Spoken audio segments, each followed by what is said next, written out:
Codex సాసున్ అనే Hebrew Bible ప్రపంచంలోని అతి పురాతనమైన బైబిళ్లలో ఒకటి. 1100 ఏళ్ల నాటి ఈ బైబిల్ను అమెరికాలోని న్యూయార్కులో అమ్మకానికి పెడితే 300 కోట్ల రూపాయలకు పైగా ధర పలికింది.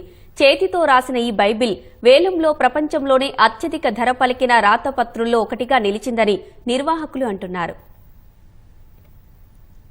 అమెరికాలోని న్యూయార్క్లో 1100 ఏళ్ల నాటి హిబ్రూ బైబిల్ వేలంలో దాదాపు 313 కోట్ల 68 లక్షల రూపాయలకు అమ్ముడైంది. చేతితో రాసిన ఈ బైబిల్ ప్రపంచంలోని అత్యంత పురాతన బైబిళ్లలో ఒకటిగా ఖ్యాతిని ఆర్జించింది. కోడెక్స్ సాసున్ అనే ఈ హిబ్రూ బైబిల్ ను రొమేనియాలోని మాజీ యుఎస్ రాయబారి ఆల్ఫ్రెడ్ హెచ్ మోసెస్ కొనుగోలు చేశారు.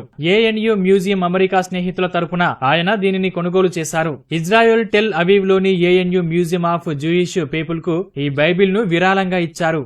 వేలానికి ముందు ప్రపంచ పర్యటనలో భాగంగా గత మార్చిలో ఏఎన్యు మ్యూజియంలో ఈ బైబిల్ ను ప్రదర్శనకు ఉంచారు. వేలంలో అత్యధిక ధర పలికిన రాత ప్రతుల్లో ఈ బైబిల్ ఒకటని నిర్వాహకులు తెలిపారు. రాత ప్రతుల్లో 2021లో అమెరికా రాజ్యాంగం దాదాపు 400 కోట్ల రూపాయలకు పైగా ధర పలికింది. లియోనార్డో డా విన్సీ రాసిన కోడెక్స్ లిసెస్టర్ 1994లో జరిగిన వేలంలో అప్పట్లోనే 300 కోట్ల రూపాయలకు పైగా అమ్ముడైంది. కోడెక్స్ సాసున్ త్వరలోనే ఇజ్రాయెల్ కు శాశ్వతంగా తిరిగి రానుందని నిర్వాహకులు వెల్లడించారు.